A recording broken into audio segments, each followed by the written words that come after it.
Salve, salve, gente amiga da bola! Estamos chegando com mais um programa 7-1.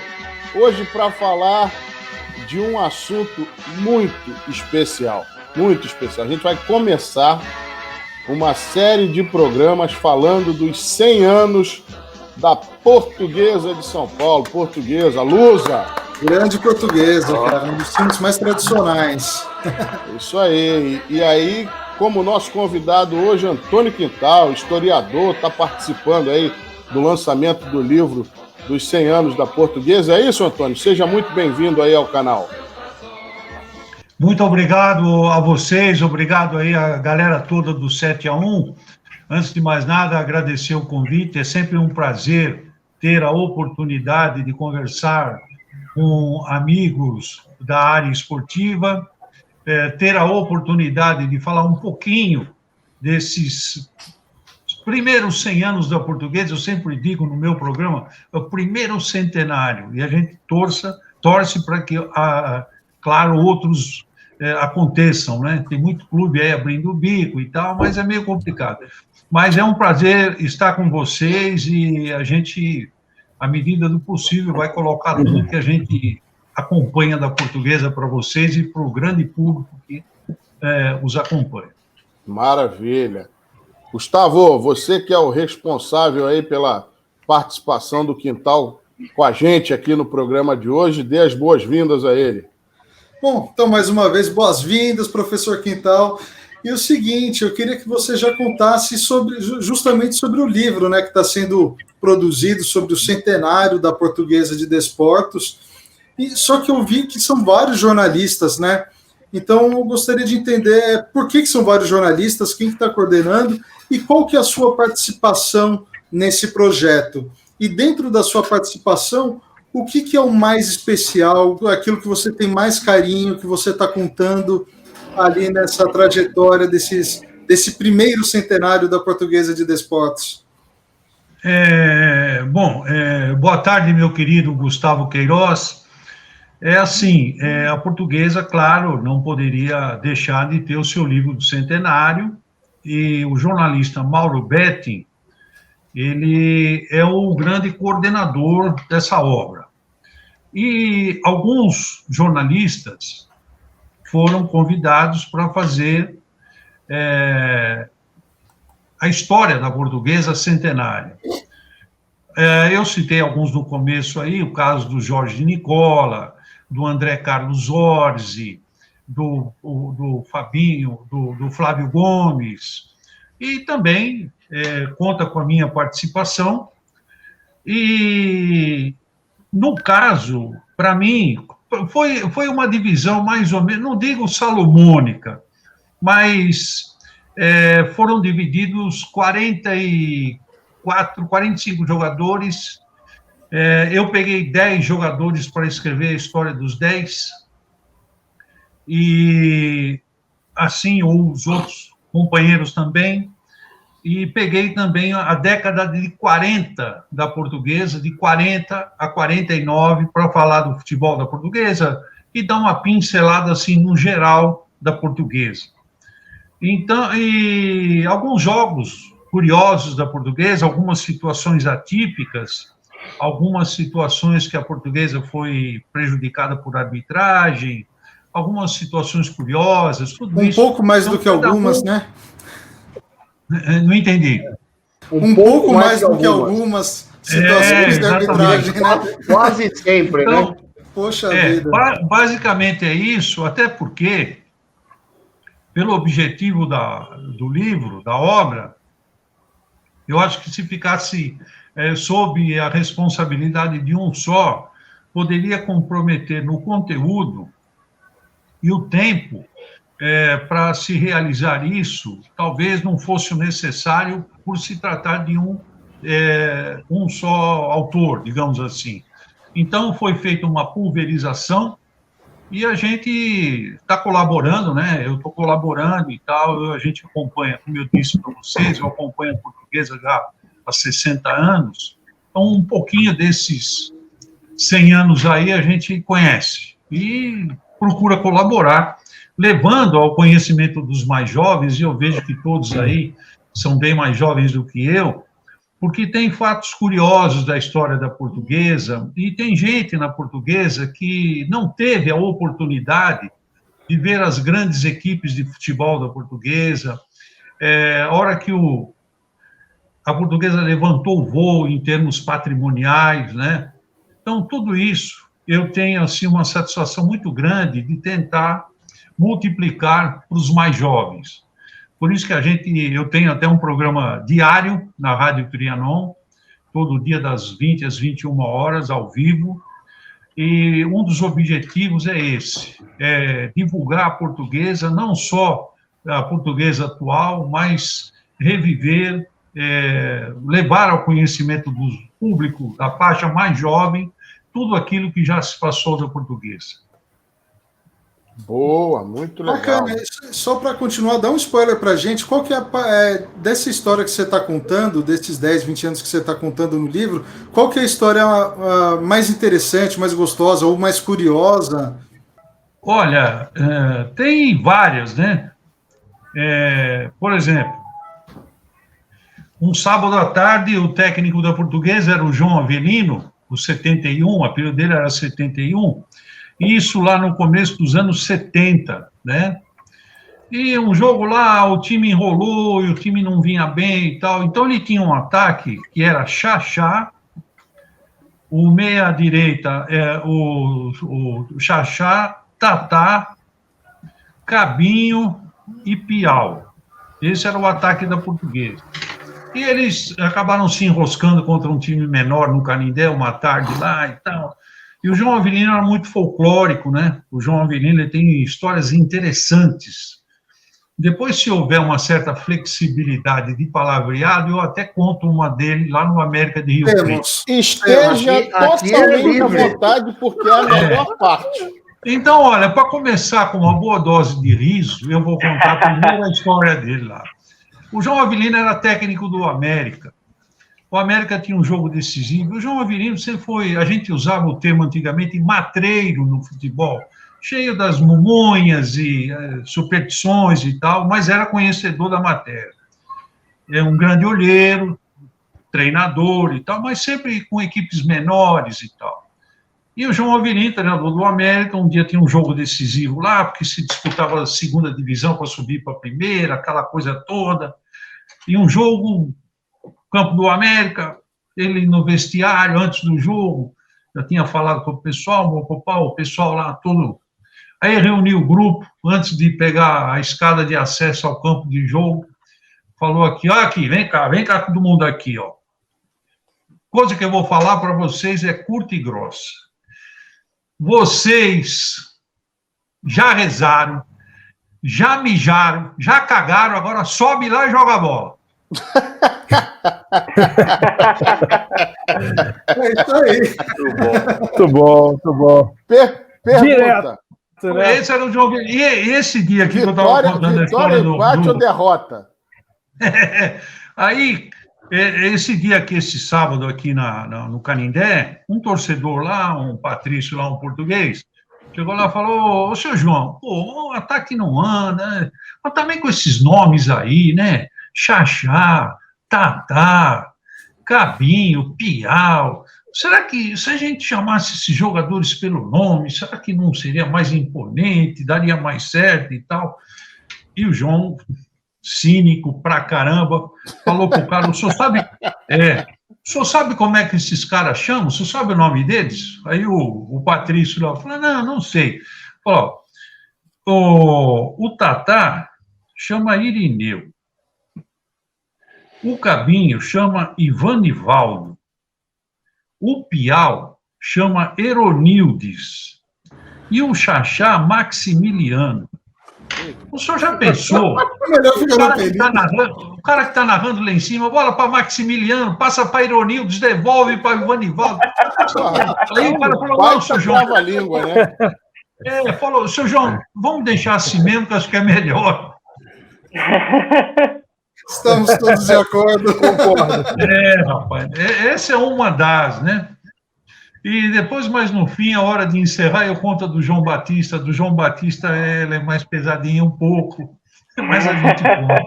Não, pessoal, No rádio não dá para falar, né? Continua aí até o final do programa para saber. Ô, Quintal, não deixe para depois que você pode contar já. Vamos criar o suspense. Se pode contar já, eu vou contar, hein, meu? Não, mas pode contar numa boa. Pode contar sem problema. Tem uma palavrinha pesada aí. Ele é curta, mas é pesadinha. O canal aqui é... Um sábado à tarde, no Canindé, Campeonato Brasileiro, jogavam Portuguesa e Santa Cruz. A Portuguesa tinha contratado do Comercial de Ribeirão Preto um meia-direita chamado João Batista. Esse João Batista foi campeão paulista na Internacional de Limeira em 86, contra o Palmeiras. Tinha lá o Gilberto Costa, João Batista, o Quita, centroavante e tal. Então, esse João Batista era um bom meia. E ele estava no banco nesse jogo aqui contra o Santa Cruz. E o jogo 0-0, aquele sábado à tarde enfarruscado, sem sol, aquele jogo arrastado, o público não era dos maiores e tal. E o João Batista era banco. E o jogo 0-0 e tal. E logo que começou o jogo, tinha um cara, alguns degraus mais para baixo na arquibancada ali, e o cara falava, pô, fulano, que era o técnico, põe o João Batista, caramba, põe o João Batista, e põe o João Batista, aquele negócio todo. E ficou falando o tempo todo, virou o primeiro tempo, e ele reclamou, não põe o João Batista, porque não sei o quê, o João Batista, e começou o segundo tempo, o jogo não mudou, o Santa Cruz tinha um time bom, tinha Nágio, tinha uma turminha boa no Santa Cruz, e veio para segurar o 0-0. E aí, aquele 0-0, e o cara lá, o João Batista, e gritava toda hora. Lá pelas tantas, o treinador chamou o João Batista. Chamou o João Batista, pôs ele no time. Primeira bola que deram para ele, assim, perto da linha lateral, onde fica o banco dos suplentes, dos reservas, ele foi pôr o pé na bola, a bola passou embaixo do pé dele, e um cara pegou e falou assim pro outro, vai tomar no cu você e o João Batista, rapaz.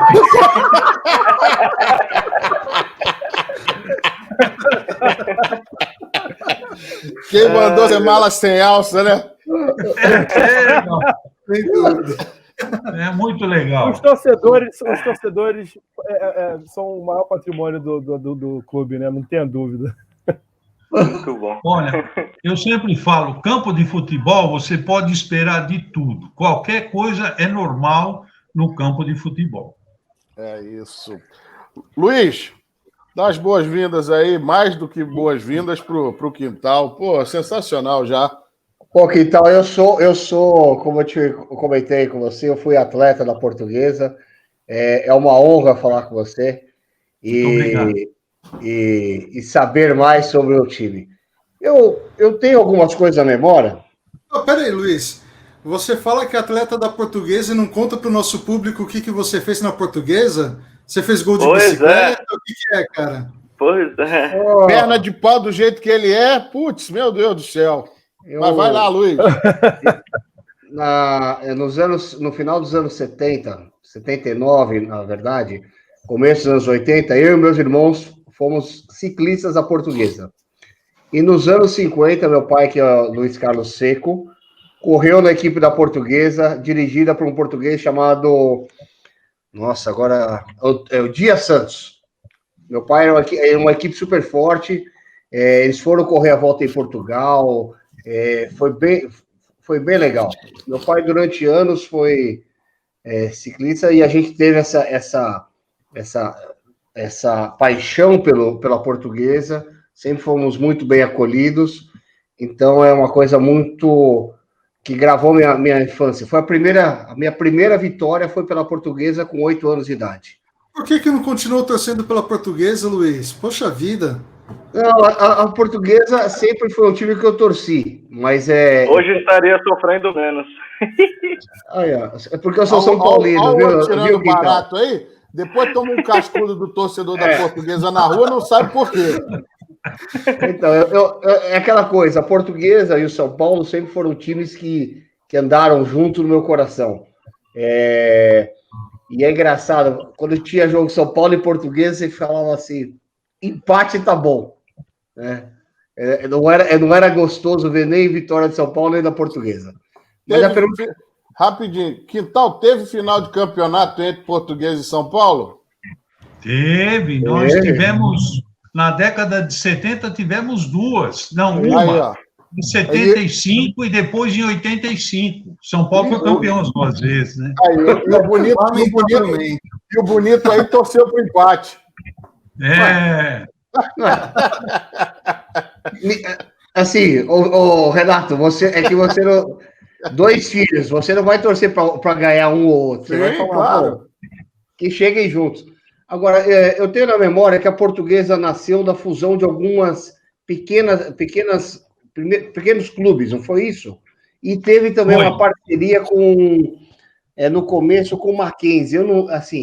Eu ouvi a história, não lembro direito, então eu gostaria que você contasse para a gente, porque você tem mais fundamentos do que para me elucidar.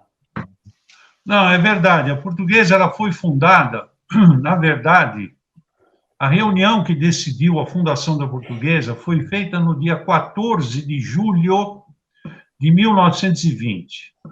Mas aí, um dos componentes daquele grupo que decidiram pela fundação da Portuguesa lembrou que exatamente há um mês, 14 de julho, 14 de agosto, melhor, no mês seguinte, seria a comemoração da batalha que Portugal venceu de Aljubarrota, que envolvia os espanhóis, a separação portuguesa e tal, aquela coisa toda. Então, eles entenderam que seria interessante caracterizar ou definir como data de fundação da Portuguesa 14 de agosto. Então, veja bem, eles esperaram um mês para dar como oficial a fundação da Portuguesa em 14 de agosto, ok? Muito bem. Quando a Portuguesa foi fundada, realmente, era Marquês de Pombal, 5 de Outubro, Lusitano, eram as clubes menores, onde a comunidade entendeu que se juntassem as forças, teriam um clube mais forte, mais representativo. E isso foi feito. E a Portuguesa queria já participar das competições do futebol. A Portuguesa não tinha como fazer isso, porque ela não preenchia algumas exigências das ligas da época. E aí, o Mackenzie estava numa situação financeira delicada em termos da parte do futebol, e o presidente do Mackenzie ele era a favor de terminar com o futebol do Mackenzie. Aí juntou o útil ao agradável. A Portuguesa precisava de alguém que tivesse legalmente condições de disputar um campeonato. O Mackenzie tinha.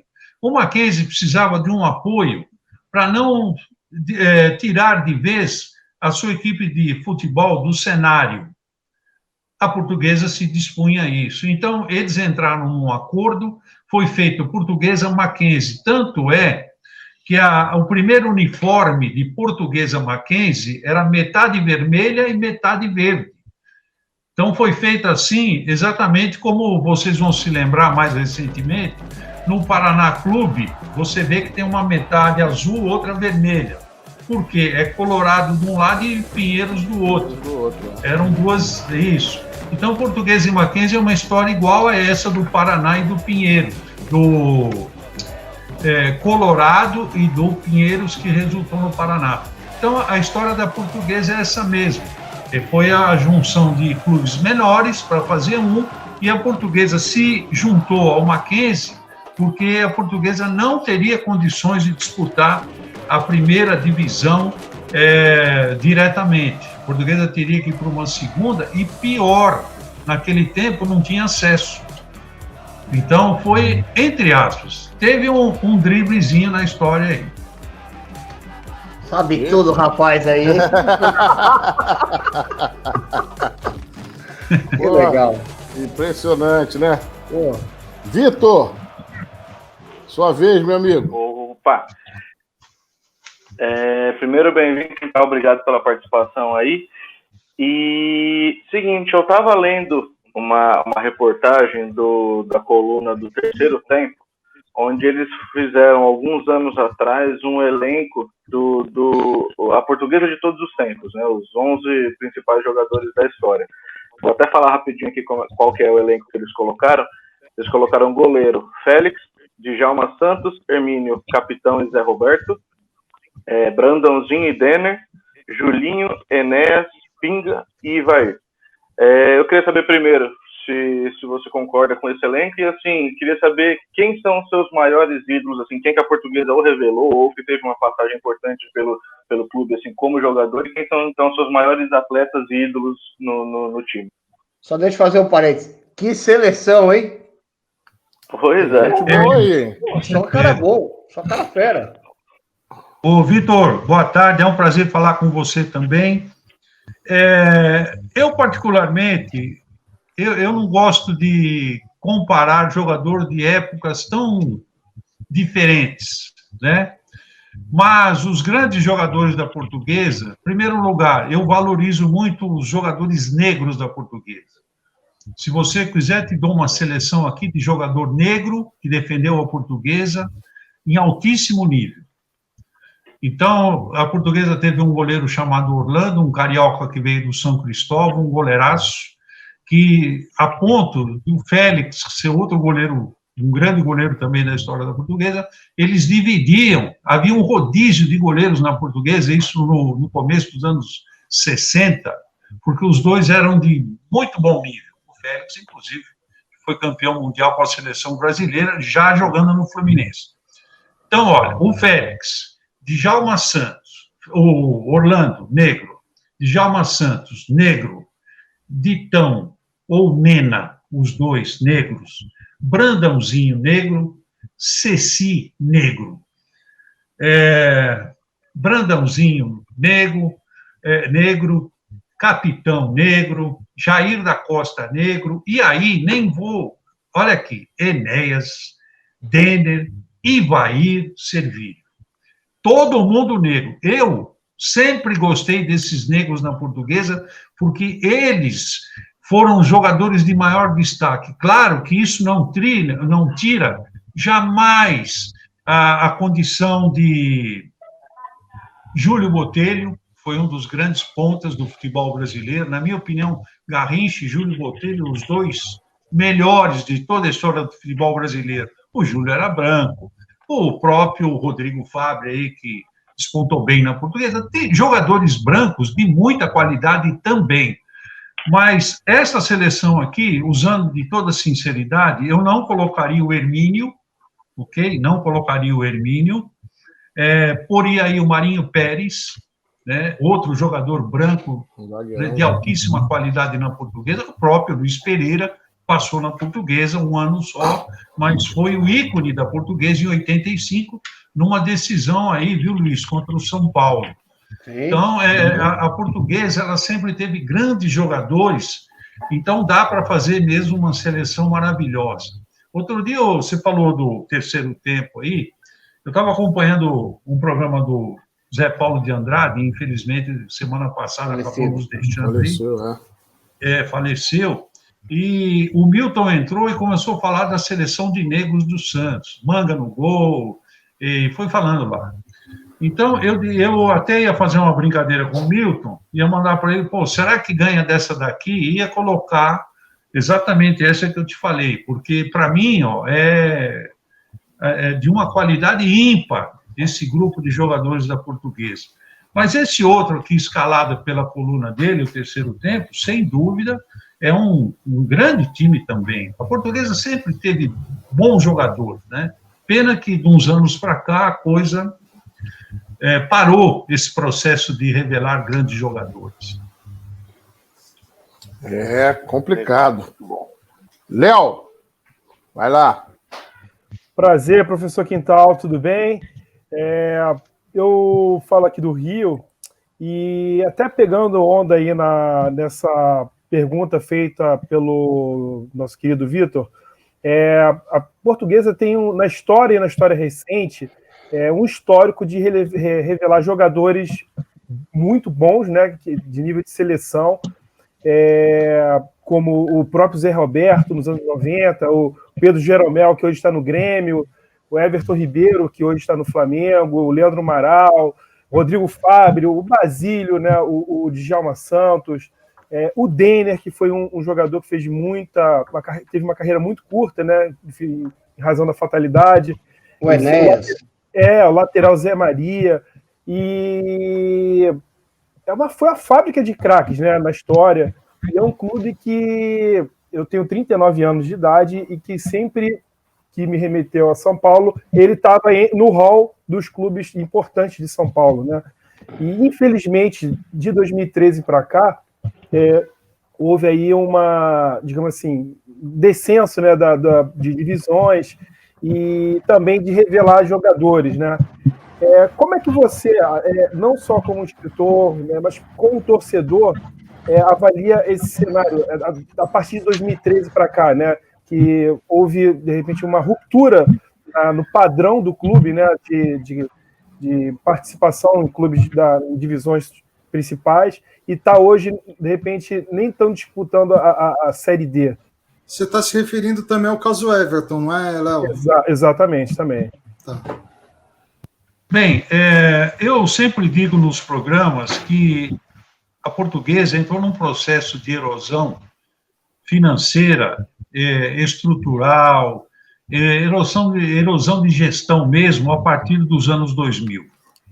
E se você voltar no tempo, você vai me dar razão. Em 96, por exemplo, a Portuguesa chegou a um vice-campeonato brasileiro usando desses meninos, Zé Roberto, Rodrigo Fabri e outros que tinham, o Tico, o próprio Alex Alves, que veio do Vitória, jogou no Palmeiras, no Cruzeiro. Então, jogadores jovens que tinham a parceria de jogadores experientes como o Galo, o próprio capitão, o Caio, que jogou no Grêmio, o Klemer, jogou no Rio, no Flamengo. Muito bem. Então, os anos 90 foram bons para a Portuguesa. A partir de 2000, a coisa começou a degringolar. Por quê? A Portuguesa, ela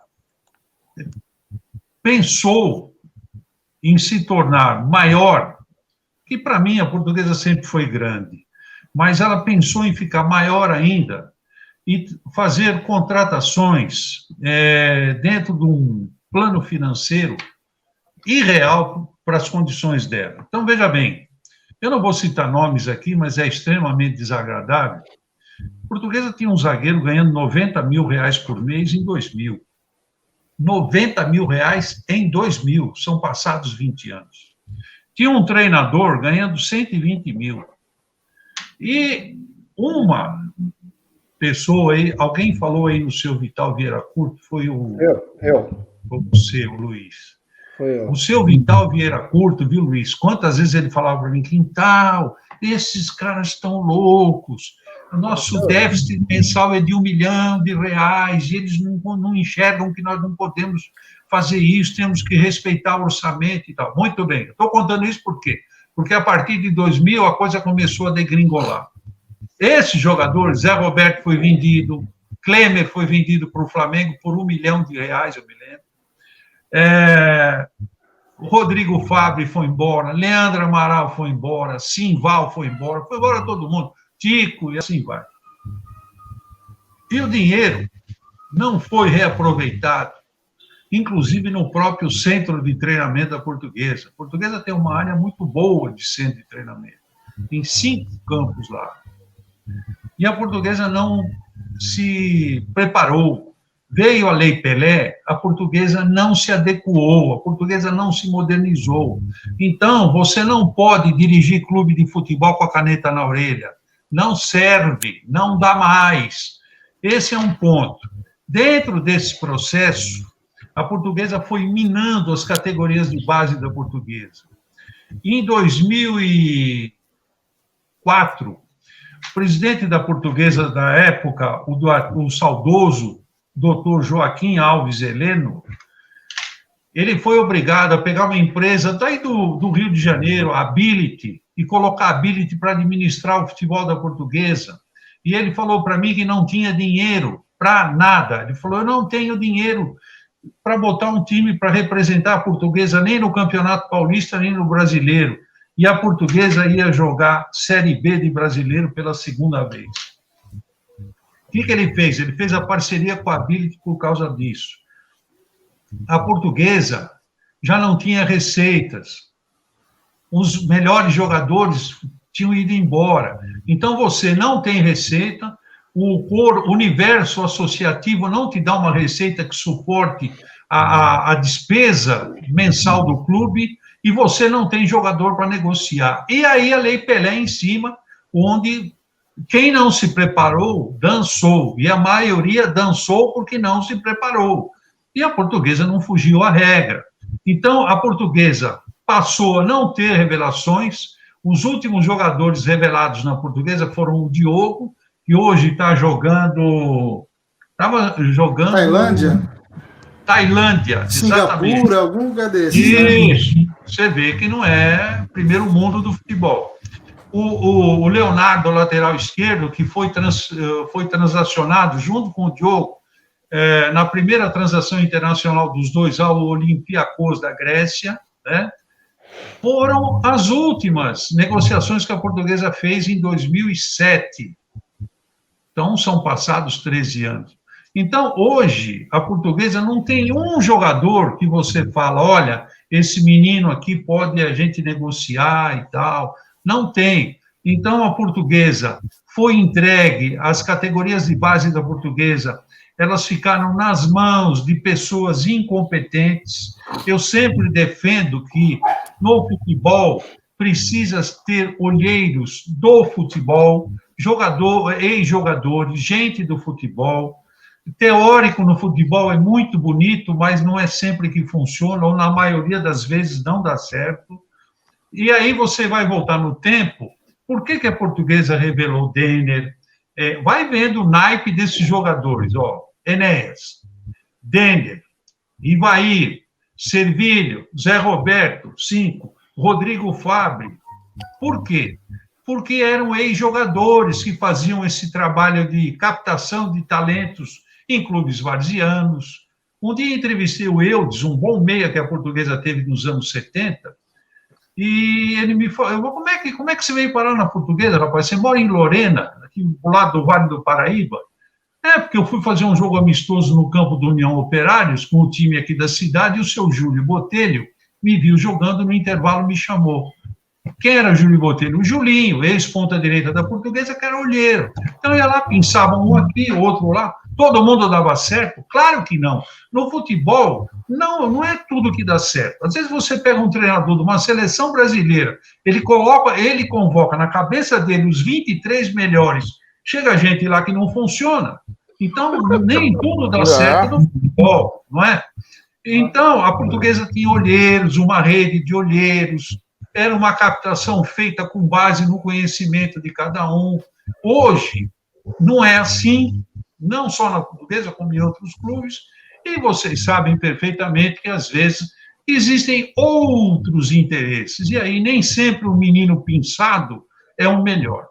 Claro. Então, está aí a escassez, a falta de talentos que assola a Portuguesa hoje em uma grande parte dos nossos clubes, né? Você vê o Santos.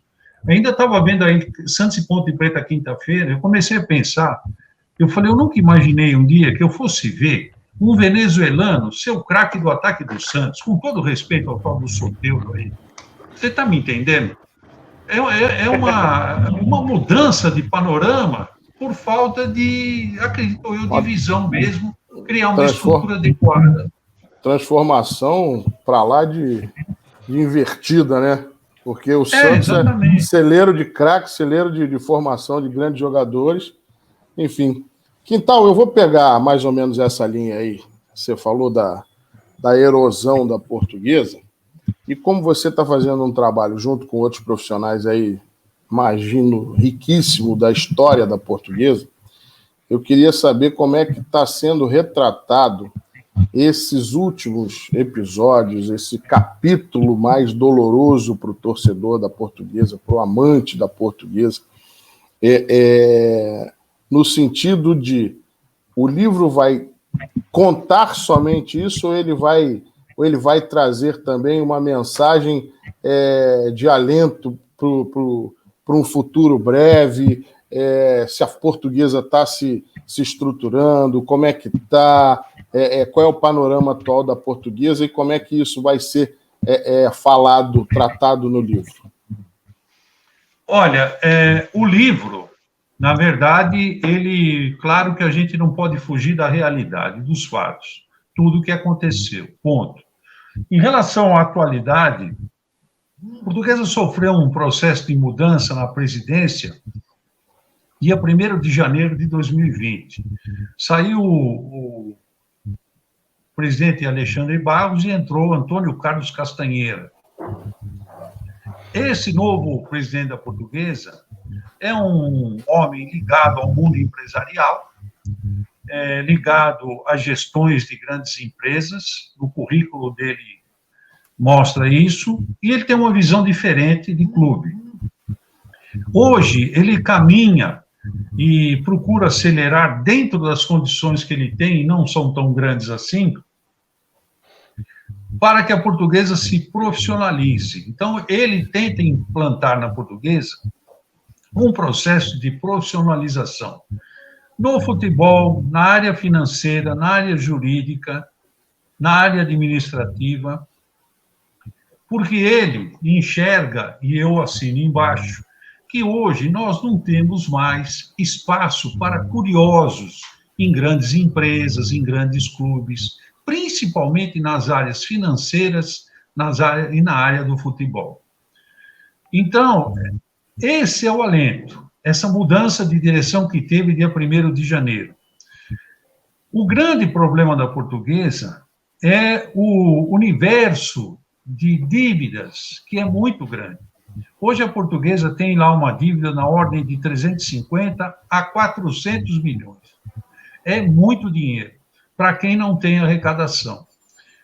Para você ter uma ideia, hoje o Canindé ele está muito bem cuidado, o estádio do Canindé está muito bem cuidado, tanto é que a federação solicitou à Portuguesa o espaço do estádio para que alguns jogos da Série A1 do Paulista, esses jogos sejam disputados lá, e devido à boa condição do estádio, né, a conservação e tal. Só para vocês terem uma ideia, quem está mantendo essa condição, essa manutenção do gramado, das áreas de infraestrutura do clube, sanitários, vestiários, tudo, é um grupo de torcedores chamado SOS Canindé, liderado por Arthur Cabreira, um grande torcedor da Portuguesa, que passa, eu diria para você, de 15 a 18 horas no clube, todos os dias.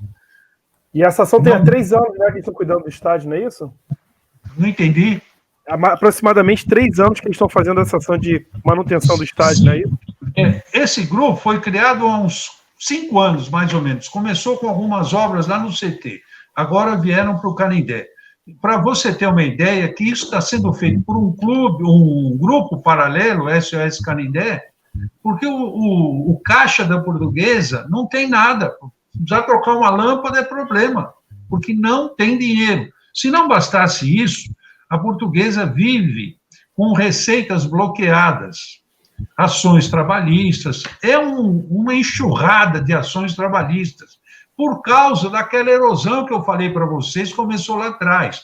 Uhum. Vocês vão lembrar aí, a Portuguesa contratou um zagueiro, que foi do Botafogo, veio para o São Paulo, Rogério Pinheiro. Sim. Zagueiro de área. Esse Rogério Pinheiro, no começo dos anos 2000, foi jogar na Portuguesa. Fizeram um contrato maluco com eles, se o salário dele atrasasse, ele teria uma multa de não sei quantos mil salários. Então, só para vocês terem uma ideia, a Portuguesa não pagou, essa ação foi feita, e a Portuguesa devia lá vários milhões de reais para esse cidadão. Ele está na dele. Eu faço um acordo com alguém e não pago, se o cidadão for na justiça, o problema foi eu, que fiz um contrato mal feito, que não paguei aquilo que eu me dispus a pagar, não é? Então, hoje a Portuguesa tem muita dívida, hoje a Portuguesa não tem receita, a Portuguesa hoje não tem 1.000 sócios pagantes, né? Um recibo mensal da Portuguesa, hoje, a mensalidade, R$50. Eu sei porque eu sou sócio. Então, se você tiver todo mundo pagando, você tem R$50 mil. R$50 mil você não faz nada. Mal e mal dá para pagar água e luz, porque a área da Portuguesa é grande. Então, tudo isso são dificuldades, barreiras que o atual presidente está encontrando. Ainda assim, ele fez parceria aí, algumas parcerias para o procedimento imposto pelas áreas da saúde, pela Federação Paulista de Futebol, em relação ao coronavírus, né? Tem uma série de procedimentos. Ele arrumou uma empresa que faz todos esses testes, esses exames, gratuitamente, a troco de publicidade. Tem uma outra que cuida da parte fisiológica dos atletas, também na base da permuta. Ele não pega dinheiro, mas pelo menos ele não precisa pagar. Então, é assim que a Portuguesa está, nesse instante, sobrevivendo. Mas é uma sobrevivência muito difícil, muito árdua, porque qualquer dinheirinho que pinga na conta da Portuguesa, ele imediatamente é bloqueado. E a Portuguesa tem alguns valores interessantes bloqueados, né? Infelizmente é esse. E no livro, um dos objetivos do livro é mostrar que a Portuguesa chegou até aqui, né, com esses 100 anos e os últimos 20 anos, à custa de quê? Muito amor de cada um que gosta da Portuguesa, que se empenha, né? Quando eu falo de SOS Canindé, só para vocês terem uma ideia, isto aqui, ó,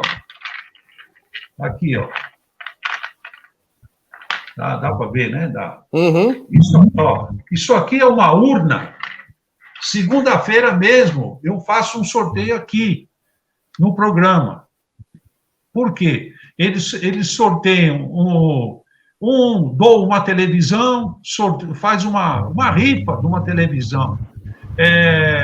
Outro doa qualquer coisa assim de um certo valor, eles fazem e vão arrecadando dinheiro. Teve uma moça que ganhou uma televisão, mandou sortear de novo, não quis a televisão.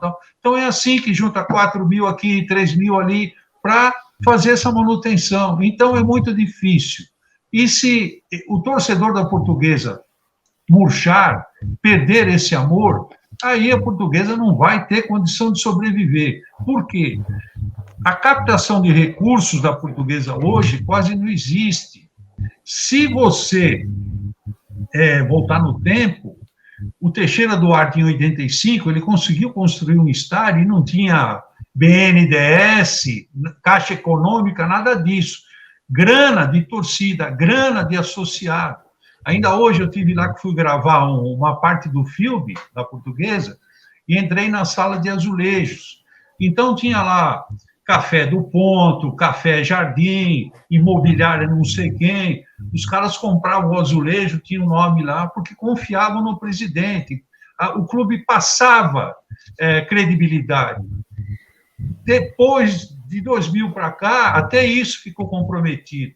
E a pá de cal na Portuguesa, infelizmente, foi o caso Everton. Muita gente virou as costas para o clube.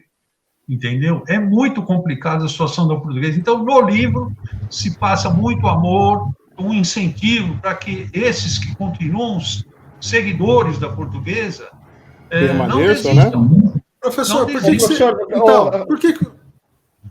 por que você diz que os torcedores, ou enfim, que outros parceiros, enfim, viraram as costas para a Portuguesa para o caso Everton? O que tem implícito nisso para se virar as costas para a Portuguesa? Foi vendido? O que aconteceu?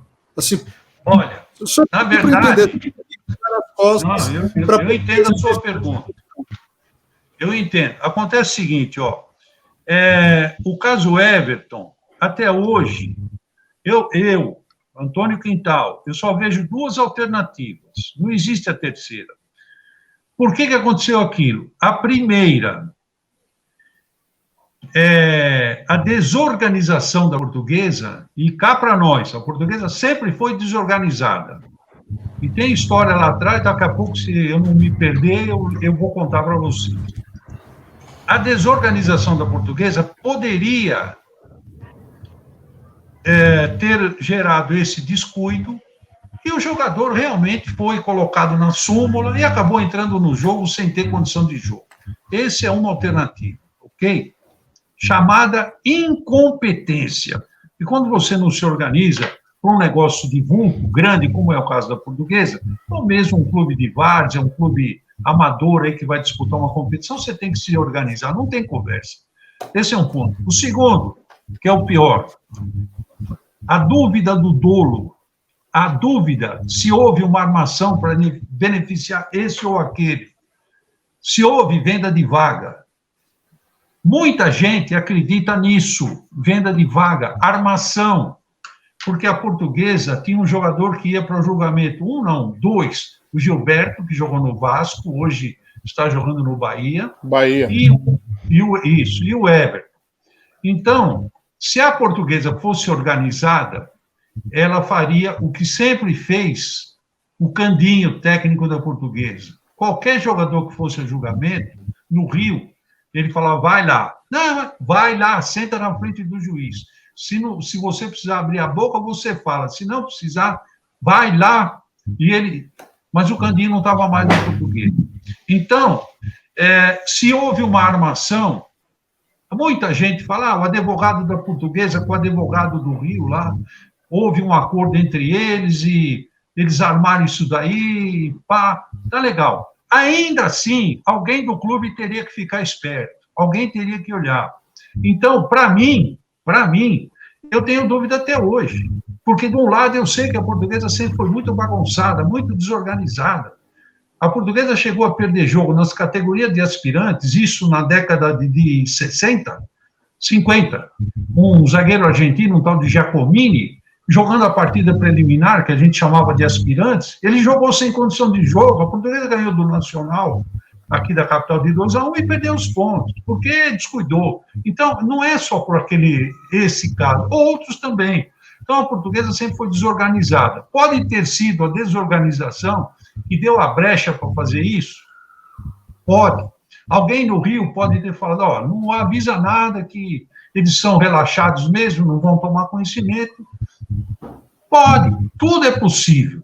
Eu vou falar uma coisa, eu não sou capaz de falar é isso ou é aquilo. A única coisa que eu tenho para mim, certeza absoluta, a única parte com responsabilidade maior nisso chama-se Associação Portuguesa de Desportos, porque ela não foi competente para perceber se havia um dolo ou se, normalmente, cuidar de uma situação que não foi cuidada. Então, isso gerou muito descontentamento.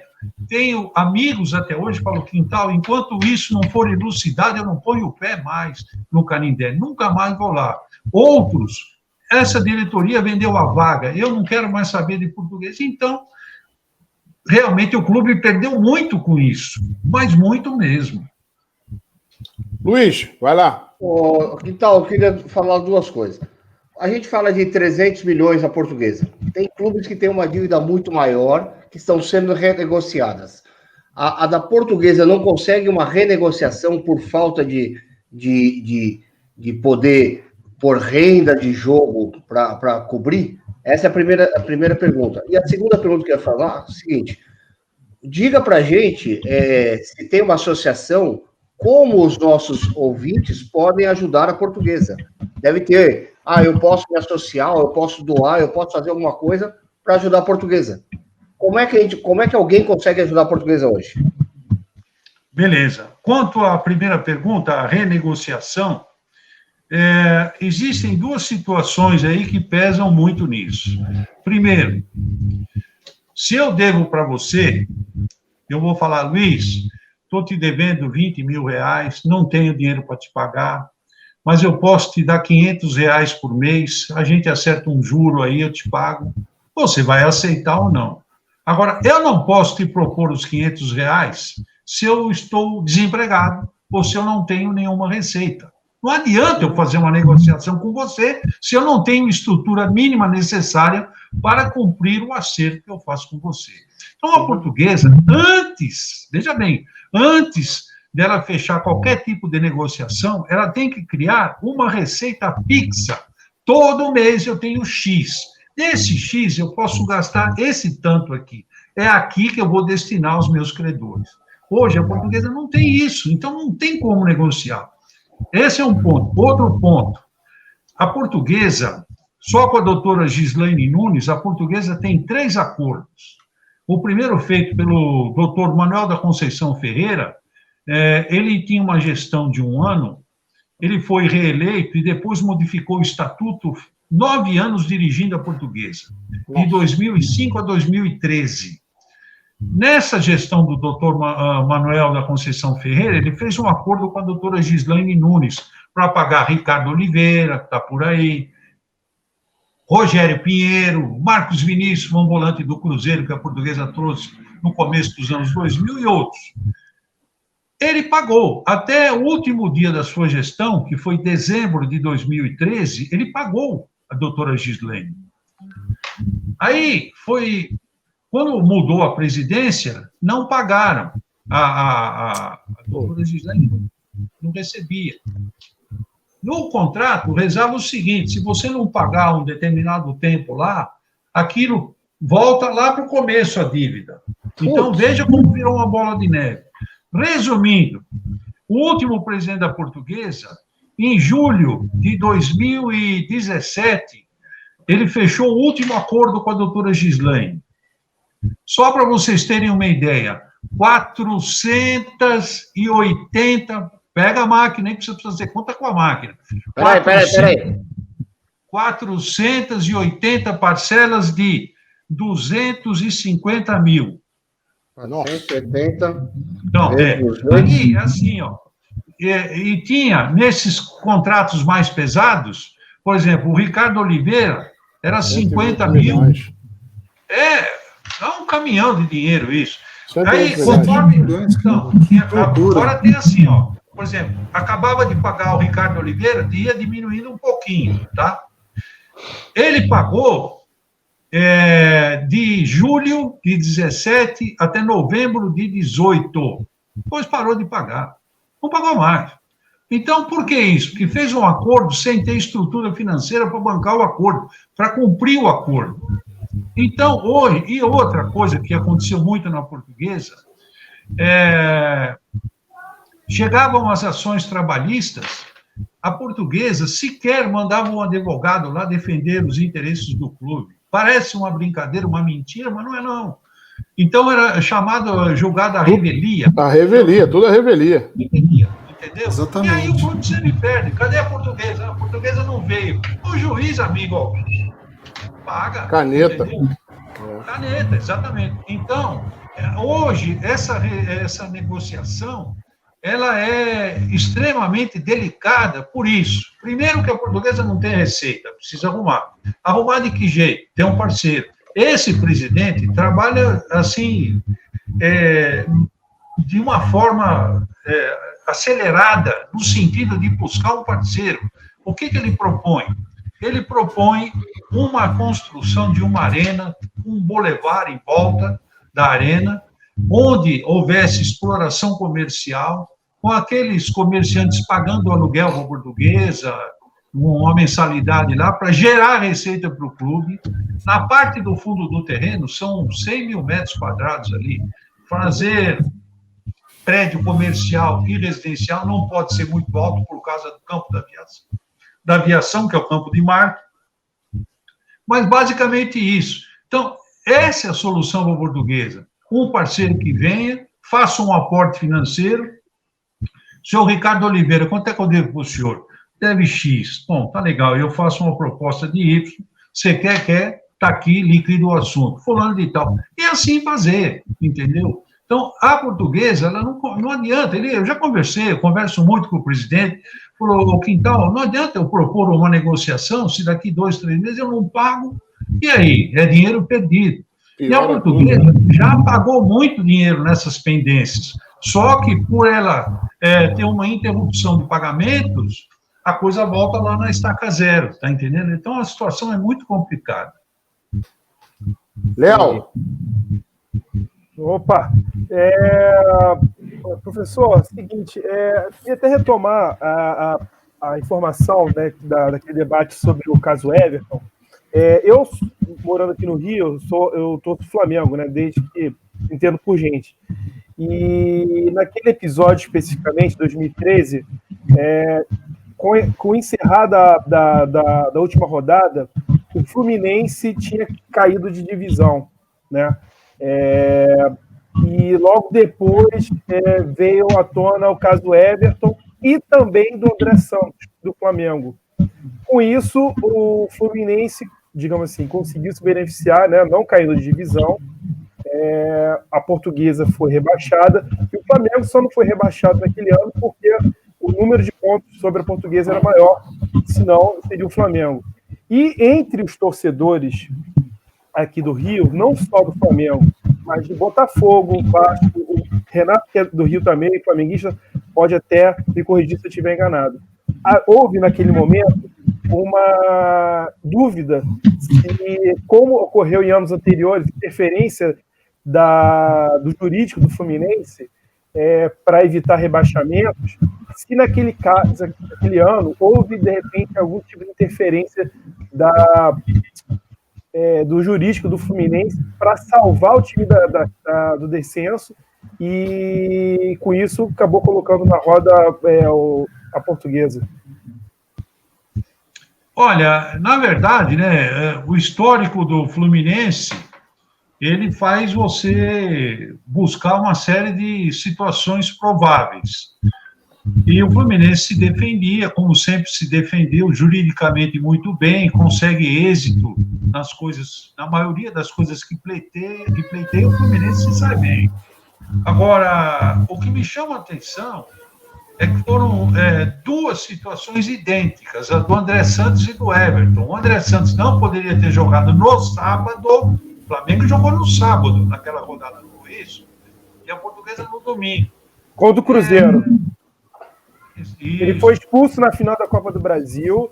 É um outro campeonato, mas como era um campeonato também organizado pela CBF, então, sendo um campeonato organizado pela CBF, ele não poderia jogar na rodada seguinte do Campeonato Brasileiro. Mesmo sendo Copa do Brasil, tendo sido expulso na Copa do Brasil, ele não poderia jogar no Campeonato Brasileiro. Exatamente. Então, você vê que são situações idênticas. Os dois por expulsão. O Everton foi expulso na Bahia,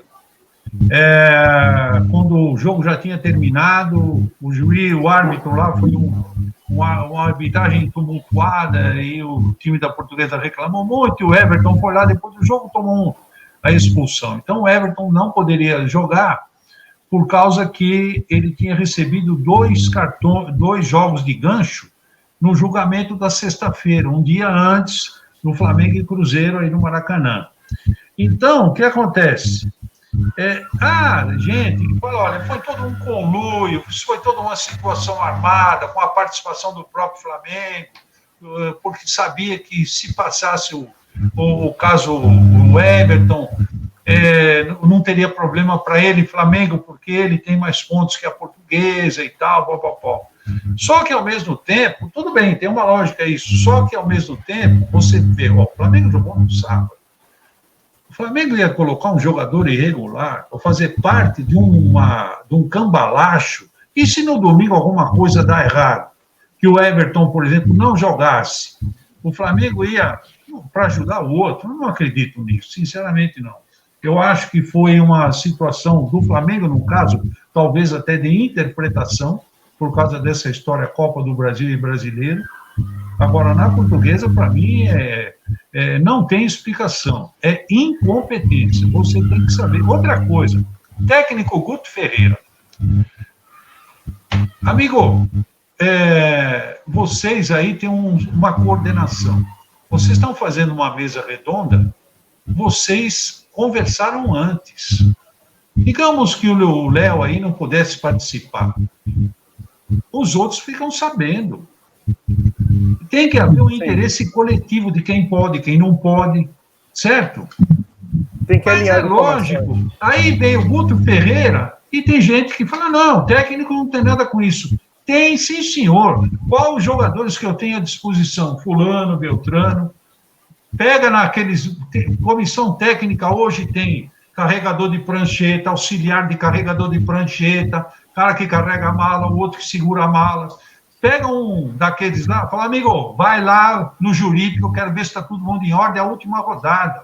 Foi um sacrifício para a gente chegar até aqui, nós não podemos descuidar na última rodada. Isso não foi feito. O Guto Ferreira, para mim, ele tem culpa no cartório também. Porque se ele vai em cima e tal, não, opa, peraí, ó, tem um jogador suspenso, tomou 2 jogos lá, não quero esse cara nem aqui no estádio domingo, que dirá no meu banco de reserva, senhor do Sul. Que isso? Some, né? Não basta o técnico saber quem que ele pode contar ou não. Exatamente. E o próprio atleta, né, amigo? Pô, você...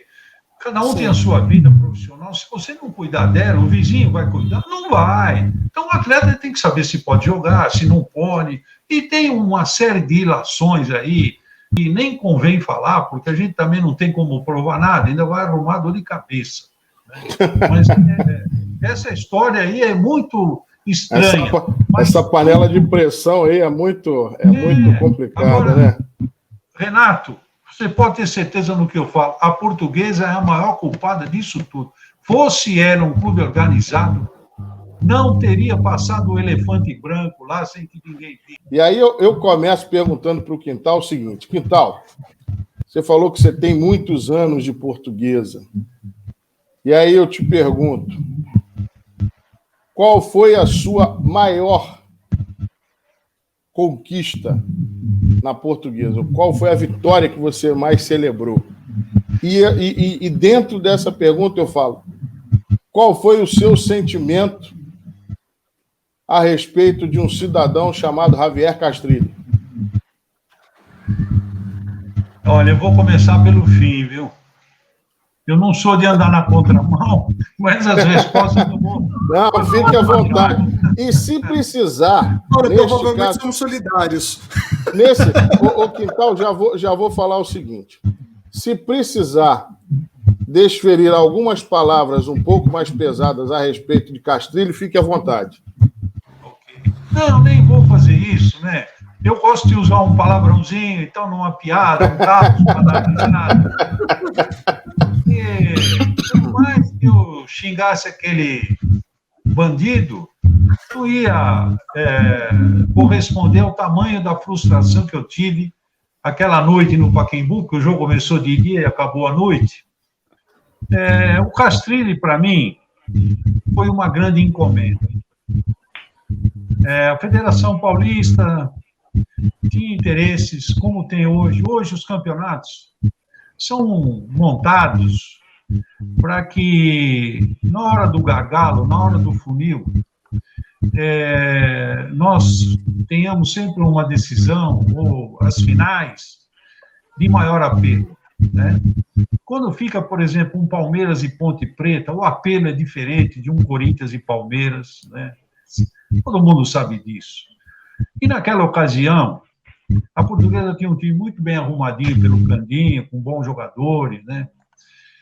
E, do nada, os caras me trazem Javier Castrilli para apitar o jogo, um argentino apitando o jogo. Que já era ruim na Argentina. Hein? Que já era conhecido como ladrão na Argentina. Pois é. Vimos isso naquele documentário do futebol de primeira. Exatamente. Veja bem. Então, para mim foi uma encomenda.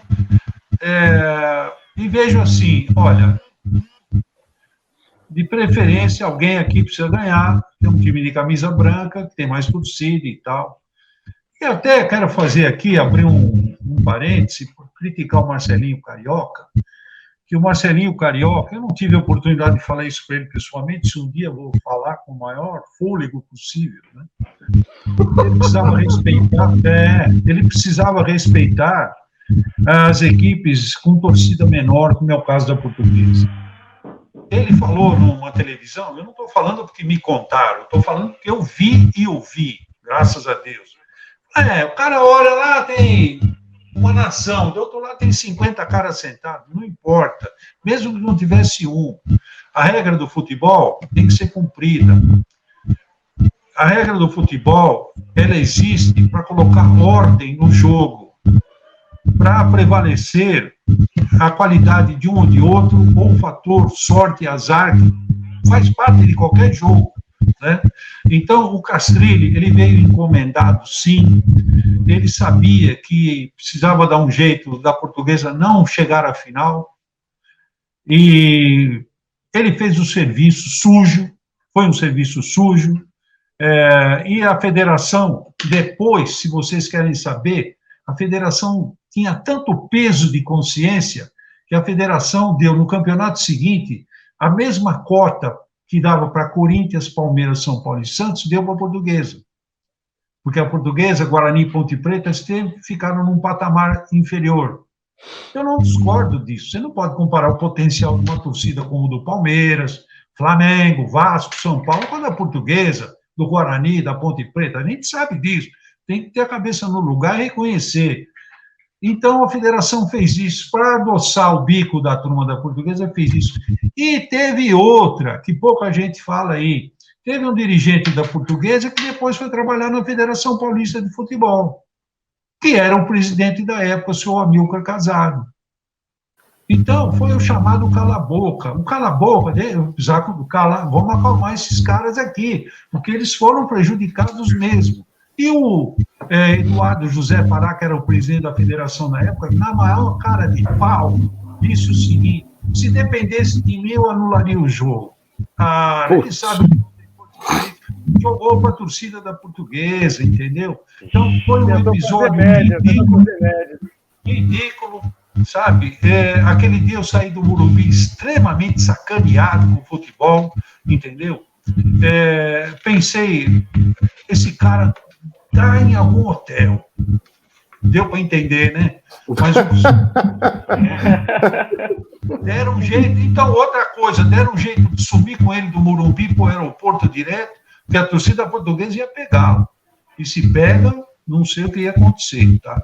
Mas foi isso, foi uma situação que me causou muita raiva mesmo, assim, como é que eu falo? Uma frustração muito grande de você ver um time organizado, jogando melhor, sem os recursos de mídia, financeiros, de apelo, como tem o Corinthians e tem até hoje, né? E aí você vê um time ser melhor do que o outro, aí vem um cara com a maior cara de pau, né, fazer o que ele fez. Então, para mim, realmente, o caso Castrilli foi o pior de todos, né?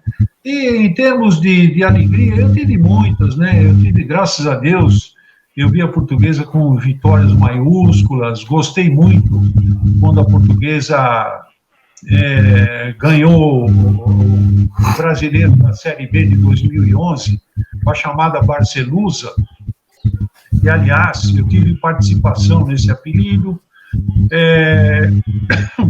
tive muito prazer de ver a Portuguesa fazendo um segundo turno em 73, sem tomar um gol durante o segundo turno inteiro, e foi contra o Santos de Pelé, Edu e companhia, 0-0 no tempo normal da final, mais um 0-0 com 120 minutos, contando 30 de prorrogação, perdemos os pênaltis porque foram mal cobrados, né? Mas não deixou de ser interessante, legal, você vê uma equipe, Campeonato Paulista, você pega Palmeiras, São Paulo, Santos de Pelé, Corinthians e Guarani, Ponte Preta, você atravessa um segundo turno sem tomar gol, né? Então foi muito legal essa campanha da Portuguesa, e alguns títulos, assim, para muitos de menor expressão, mas para o torcedor da Portuguesa tem o seu significado. Uma Taça São Paulo de 73, foi o time que ganhou a taça antes de disputar a final do Paulista com o Santos, foi a mesma equipe montada pelo Otto Glória, né? Zecão, Cardoso, Pescuma, Calegari, Isidoro, Badeco, Basílio, Xaxá, Tatá, Enéas e o Wilsinho, e o Cabinho jogava às vezes no lugar do Tatá. Então, o Palmeiras na final perdeu da Portuguesa de 3-0, a Portuguesa foi a campeã daquela taça que reunia os grandes clubes de São Paulo e os de Campinas, né?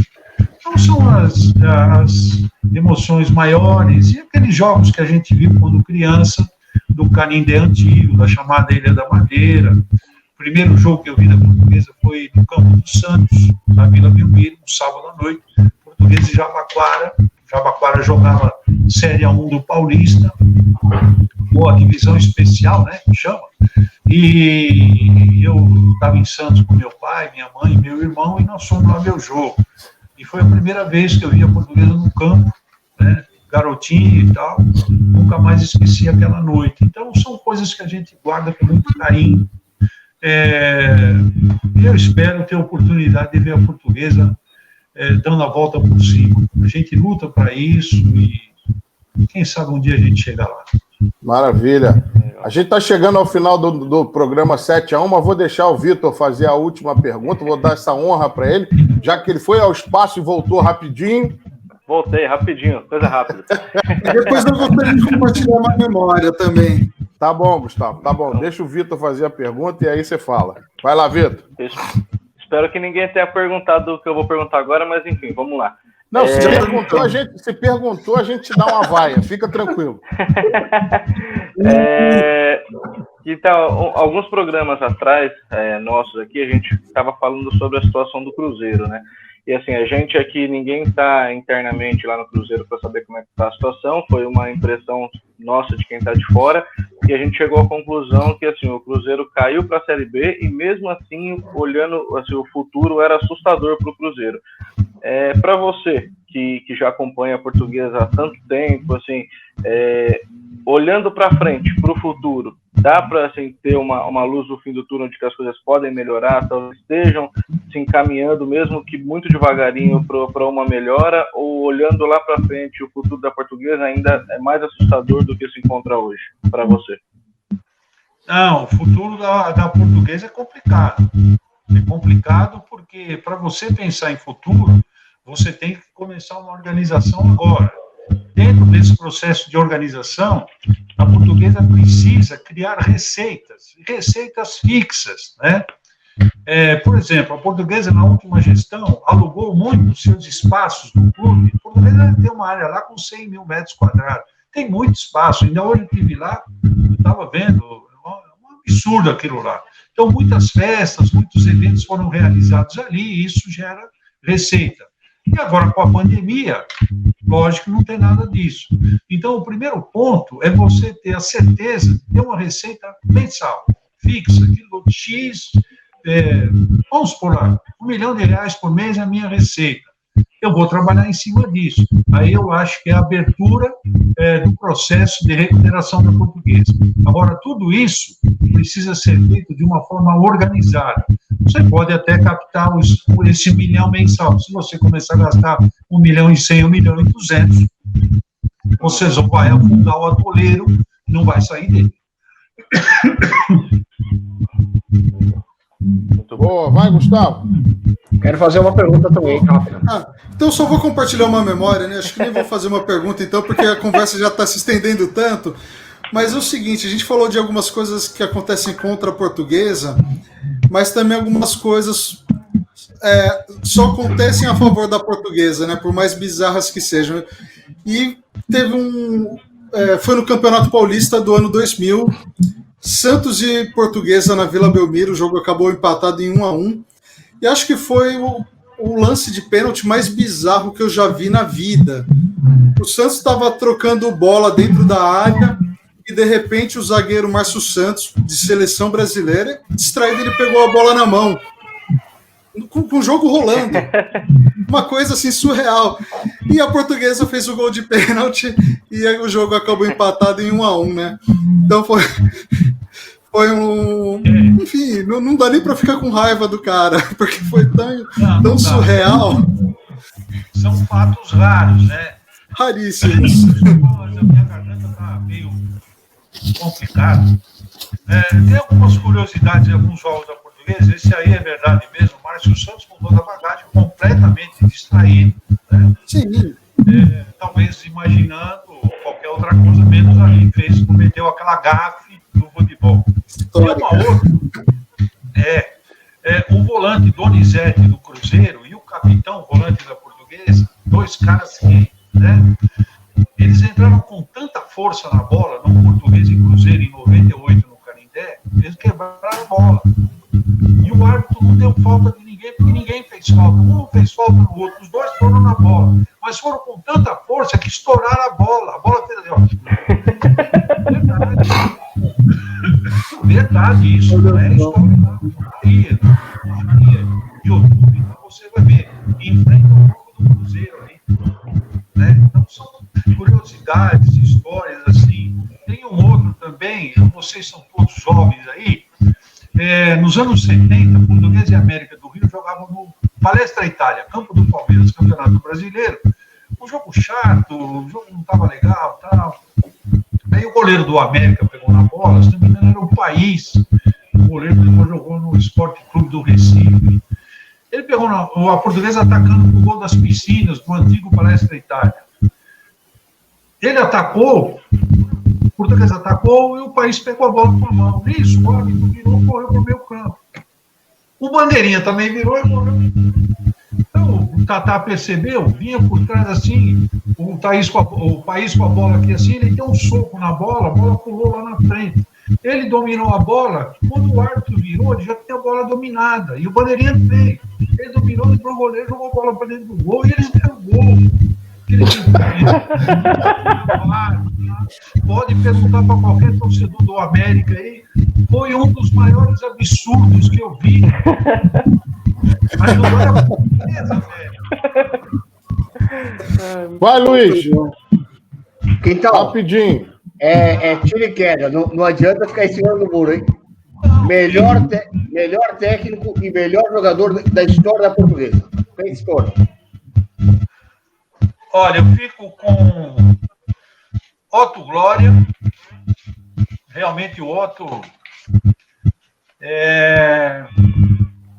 melhor jogador defensivo de Djalma Santos. Melhor jogador ofensivo é difícil falar, porque o Portuguesa teve Julinho, Enéas, Denner, numa linha assim, ó.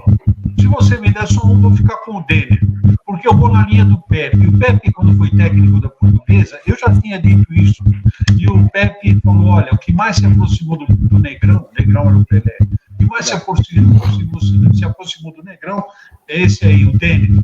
Ele tinha uma arrancada, um negócio fantástico. O maior adversário do Denner não foi a bola, não foi dentro do campo. Fora dele. É aí que acabou dele.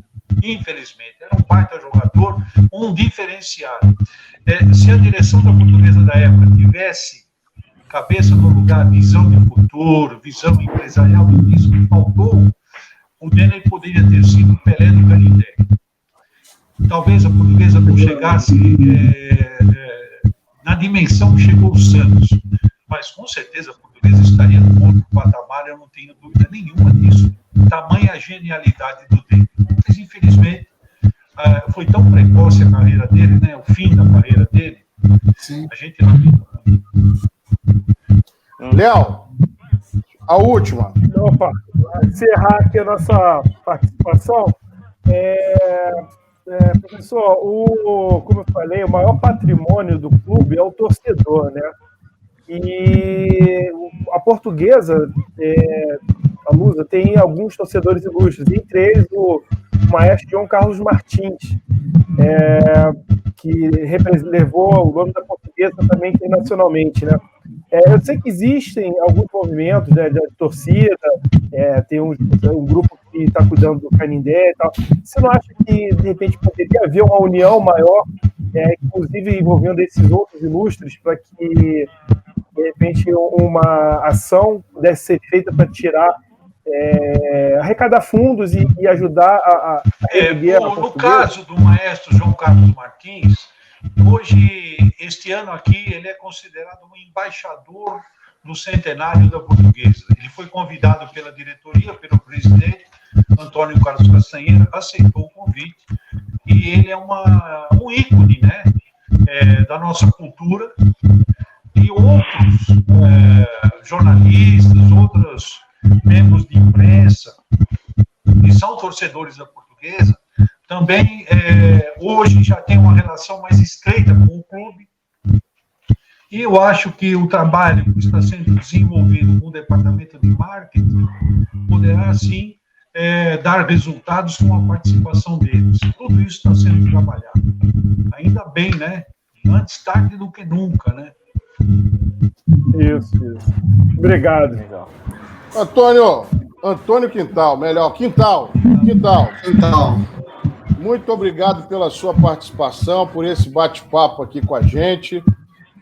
Só queria deixar como palavra final aí, para você falasse aí a questão do lançamento do livro, se vai ser no dia 14 mesmo do dia do centenário aí da Portuguesa, para quando que está previsto, enfim, fala só a respeito disso aí para a gente chegar ao grande finale do nosso programa.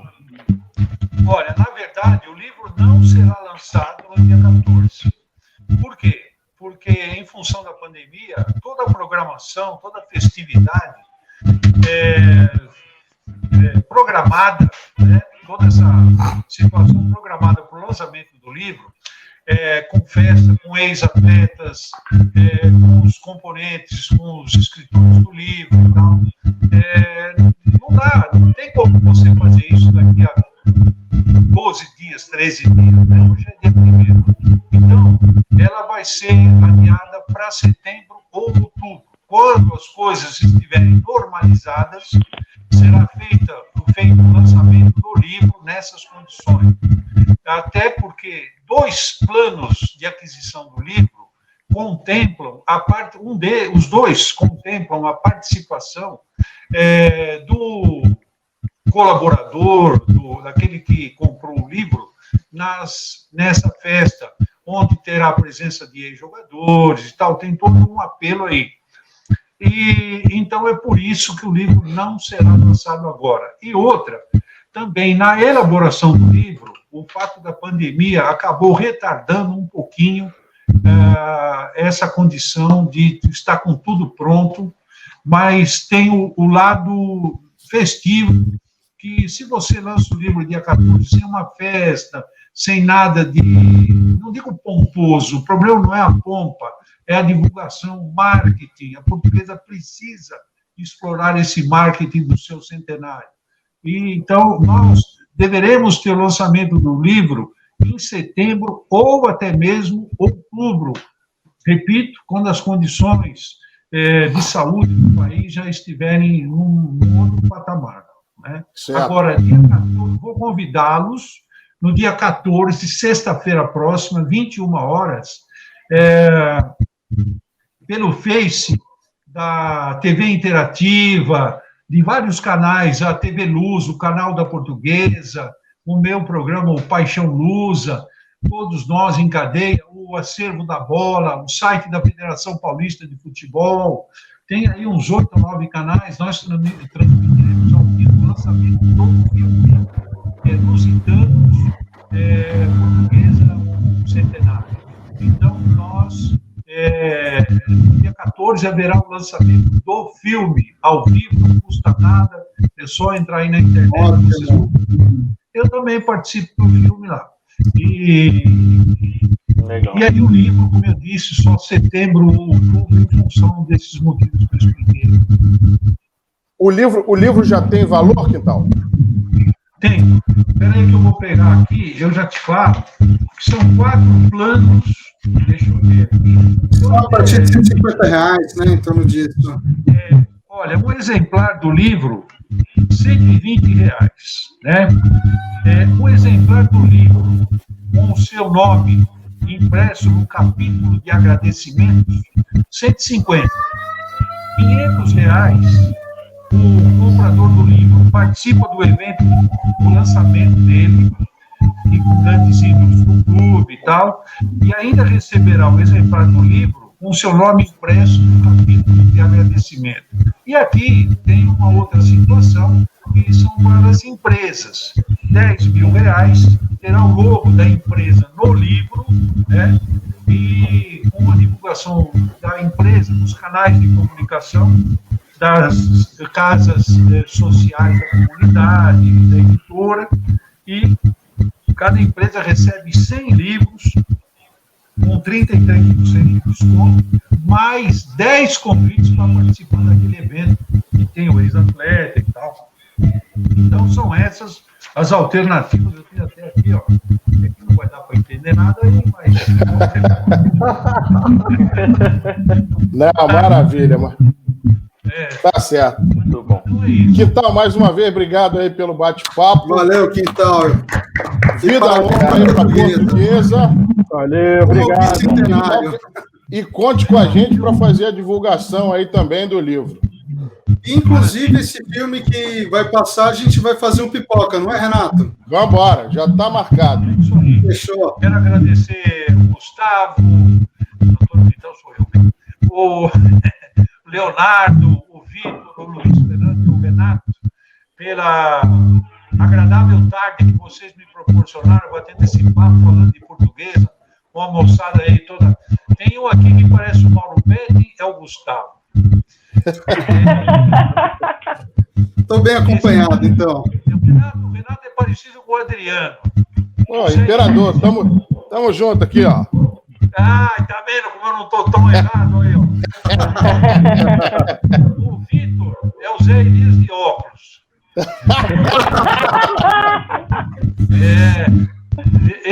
Você... Deixa eu ver aqui quem que você parece.